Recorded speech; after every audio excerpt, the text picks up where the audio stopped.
जय Shri Jagannath friends, welcome welcome welcome. बहुत सारा स्वागत आपण मानक मो चैनल रे। आज वीडियो आरंभ करुचे। ए वीडियो माध्यम रे आम आज जानिबा कलरा परी पिता किंतु कटु सत्य कथा। वीडियो को जम्मा भी स्किप करेंगे, लास्ट पर्यंत वीडियो टी निहाती टिके थरे शुणु। जदि चैनल नुआ अच्छा जब चैनल को सब्सक्राइब करूँ, वीडियो गोटे लाइक कर दिंतु। आसतु वीडियोटी आरंभ करिबा। जीवन रे शांति रे बंचिबार 8टी सूत्र।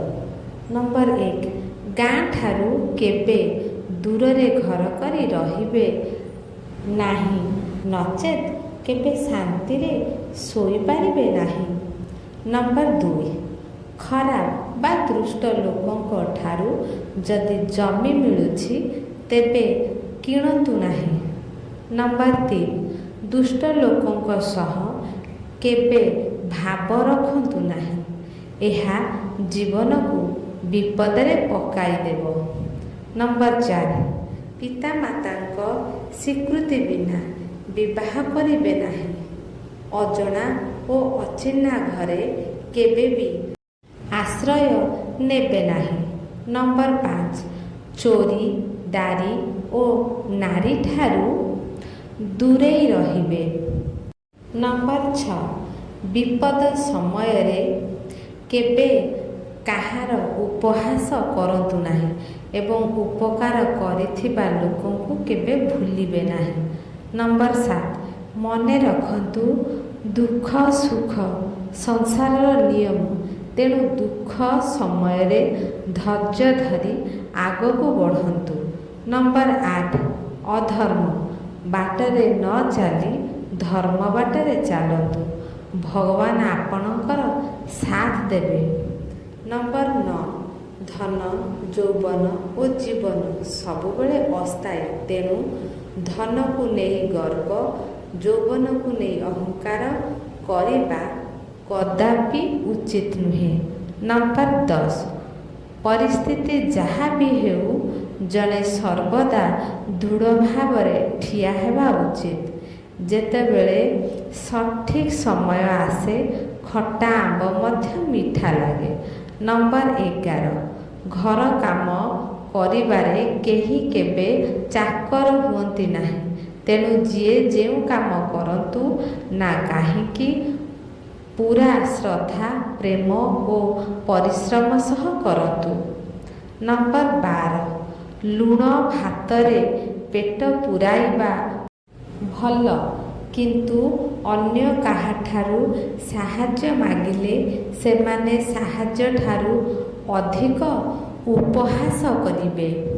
नंबर 13, आजिकाली बिना स्वार्थरे प्रेम नाही, केवल छलना। केही समय बिताइबा पाई, केही काम वासना पाई, पुणी केही पैसा पाई छलनार आश्रय नियंती, तेणु समय थाउ थाउ सावधान। नंबर 14, एही दुनिया रे केही मूर्ख नुहे कि केही बुद्धिमान नुहे, कारण जणे एते सरल जे अन्य को विश्वास करे, आउ जणे सेई विश्वासर फायदा उठाए। नंबर 15, उपदेश केवल कान दे नुहे बरं मन दे शुणिबा उचित। संपर्क केवल अर्थ और सौंदर्य देखि नुहे, व्यवहार और चरित्र देखि करिबा उचित। नंबर 16, कहिबा सहज, जहाँ घटिछि भूली जाओ, किंतु विश्वास करंतु जिए एहा देई गति करिछि से केवल जानी परिबो, घटना भूलिबा एते सहज नुहे। नंबर 17, राति परे सकाळ जेमिति आसे, दुख परे सुख सेमिति निश्चय आसे, किंतु पार्थक्य एतिकी सुख जीवन रे अहंकार भरी दिए, किंतु दुख जीवन रे किछि शिक्षा दिए।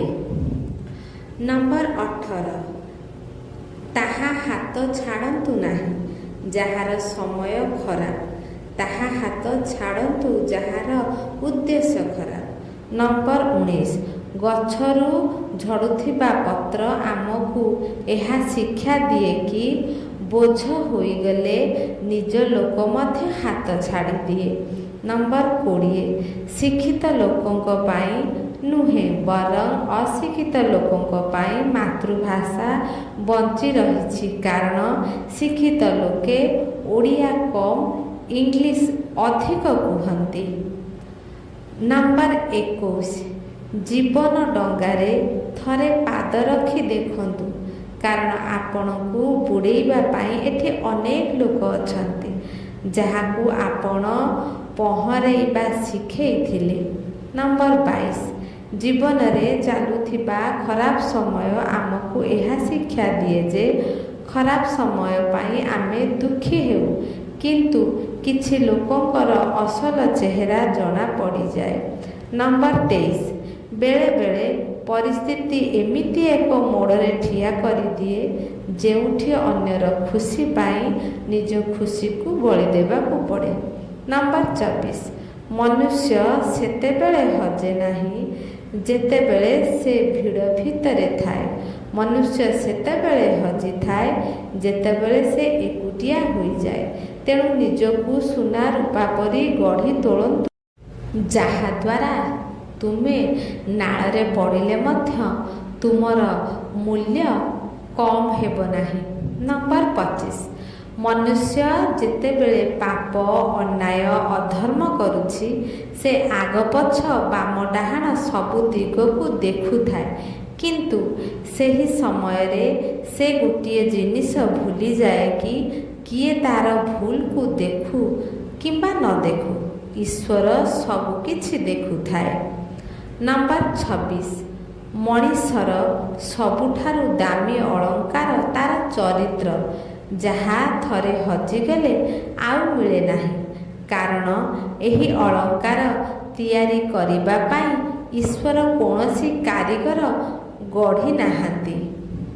ନମ୍ବର 27 ସମ୍ପର୍କ ଆରମ୍ଭ ହୁଏ ସ୍ନେହରୁ, ବଞ୍ଚି ରହେ ବ୍ୟବହାରରୁ, ଅନୁଭବ ହୁଏ ଯନ୍ତ୍ରଣାରୁ, ଅନୁଭୂତି ରହେ ହୃଦୟରେ, ଫିକା ପଡ଼ିଯାଏ ଅବହେଳାରୁ, ଆଉ ଭାଙ୍ଗିଯାଏ ଛୋଟିଆ ଭୁଲ ବୁଝାମଣାରୁ। ନମ୍ବର 28 ଯେକୌଣସି ସମ୍ପର୍କରେ ଯଦି ସତ ଲୁଚିବା ଆରମ୍ଭ କରେ ଓ ମିଥ୍ୟା କହିବା ଆରମ୍ଭ କରେ ତେବେ ବୁଝିଯିବା ଉଚିତ ଯେ ତେବେ ସମ୍ପର୍କର ସମାପ୍ତି ନିକଟତର ହୋଇଗଲା। ନମ୍ବର 29 ଆପଣଙ୍କ ଲୋଭକୁ ସନ୍ତୁଷ୍ଟ କରିବା ପାଇଁ କେବେ ବି କାହାକୁ ଭଲ ପାଇବାର ଛଳନା କରନ୍ତୁ ନାହିଁ, କାରଣ ଆପଣଙ୍କ ସହିତ କିଛି ହେବ ନାହିଁ। ଆପଣଙ୍କ ସାମ୍ନାରେ ଥିବା ବ୍ୟକ୍ତି ନିଶ୍ଚିତ ଭାବରେ ଭିତରୁ ମରିଯିବ। ନମ୍ବର 30 ଦୁନିଆ କୁହେ ଝିଅ ନିଜ ମାଙ୍କ ଘରକୁ ଅଧିକ ଧ୍ୟାନ ଦେଇଥାଏ, କିନ୍ତୁ ମହାଭାରତ ସେହି ଘରେ ଘଟିଥାଏ। ନମ୍ବର 31 ଯେଉଁ ଘରେ ପ୍ରଥମରୁ ନଣନ୍ଦ ରାଜ କରୁଥାଏ ସେ ଘରକୁ ଗୋଟିଏ ବୋହୂ କେବେ ନିଜ ଘର ପରି କରିପାରେନି। ନମ୍ବର 32 ଉଭୟ ଜ୍ଞାନୀ ଓ ଅଜ୍ଞାନୀ ବ୍ୟକ୍ତିଙ୍କୁ ବ୍ୟାଖ୍ୟା କରାଯାଇପାରେ, କିନ୍ତୁ ଅହଙ୍କାରୀ ବ୍ୟକ୍ତିକୁ କେହି ବୁଝାଇ ପାରିବେ ନାହିଁ, ସମୟ ସେମାନଙ୍କୁ ବୁଝାଇଥାଏ। ନମ୍ବର 33 ମୁଁ ଯାହା ପାଇଲି ନାହିଁ ତାହା ଭଲ ନଥିଲା, ମୋ ପାଖରେ ଯାହା ଅଛି ତାହା ଭଲ, ଯାହା ଆଗକୁ ରହିବ ତାହା ଆହୁରି ଭଲ। ନମ୍ବର 34 ବର୍ଷା ଯେତେ ଜୋରରେ ହେଲେ ବି ସାରୁ ପତ୍ରକୁ ଓଦା କରିପାରେ ନାହିଁ, ଠିକ୍ ସେହିପରି ଈର୍ଷା କରୁଥିବା ଲୋକ କେବେ ଆଗକୁ ଯାଇପାରେ ନାହିଁ। ଭିଡ଼ିଓଟିକୁ ଏଇଠି ଶେଷ କରୁଛି। ଭିଡ଼ିଓଟି ଆପଣମାନଙ୍କୁ କେମିତି ଲାଗିଲା ନିଶ୍ଚିତ ଆପଣମାନଙ୍କର ମତାମତ କମେଣ୍ଟ ବକ୍ସରେ ଲେଖିବେ। ଭିଡ଼ିଓଟିକି ଲାଷ୍ଟ ପର୍ଯ୍ୟନ୍ତ ଶୁଣିଥିବାରୁ ଆପଣମାନଙ୍କୁ ବହୁତ ବହୁତ ଧନ୍ୟବାଦ। ରହୁଛି। ଜୟ ଶ୍ରୀ ଜଗନ୍ନାଥ।